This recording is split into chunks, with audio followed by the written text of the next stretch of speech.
দিনই আগে, হয়তো কাজ করা সম্ভব না।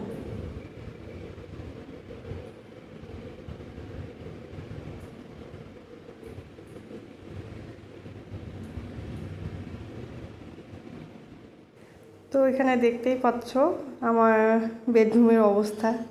জামা কাপড় সব অগোছালো, বেডশিটও চেঞ্জ করা হয়নি। চেঞ্জ বলতে ওটাই পাতবো, বাট গুছিয়ে।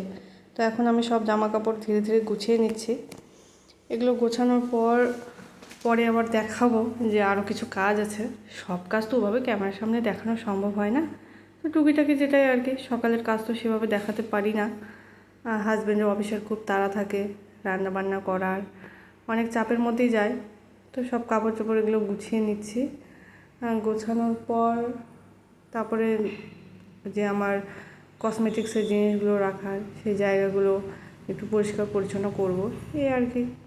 তো আমার প্রতিদিনের এই ছোটো ছোটো ব্লগগুলো যদি আপনাদের দেখতে ভালো লাগে অবশ্যই বলবেন। আমি প্রত্যেক দিন চেষ্টা করব দেওয়ার। প্রত্যেক দিন তো মোটামুটি সবার কম বেশি ব্যস্ততা থাকে, তবু চেষ্টা করব। আরও দেখাই, মানে এখানে তো আমার ড্রেসিং টেবিল বলে কিছু নেই। তো আমি আমার কসমেটিক্সের যাবতীয় জিনিস কীভাবে রেখেছি, তো এটা গোছাতে একটুখানি সমস্যা হয়েছে। তো সেটাকে একটুখানি ঠিক করে নেব। তো গুছিয়ে নেবার পর আমি দেখাচ্ছি আমি কিভাবে জোগাড়ও লাগিয়েছি। আমাদের তো লাগেজ আছে অনেকগুলো, তো তার মধ্যে দুটো লাগেজ আমি জোড়া লাগিয়ে এভাবে আমার হাজব্যান্ডের আর আমার কসমেটিক্সগুলো রেখেছি। তো একটুখানি ভুল হয়েছে, ওটা একটু ভালোভাবে গুছিয়ে তোমাদের সঙ্গে শেয়ার করছি। এই যে কি সুন্দর করে একটু করে গুছিয়ে নিয়েছি। আসলে আমরা এই রুমটাতে নতুন ভাড়া এসেছি, তো তেমন কিছু কেনা হয়নি, জাস্ট একটু কম কিছুতে গোছায় রাখার চেষ্টা।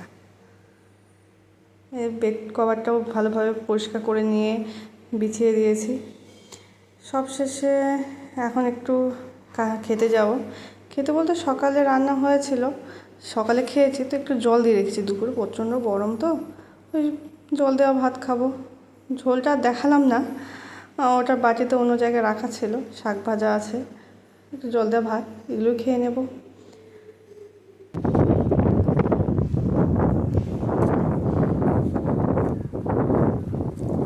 তারপরে দেখতেই পেলে বাইরে বিকেলে এডিট করার জন্য বের হলাম।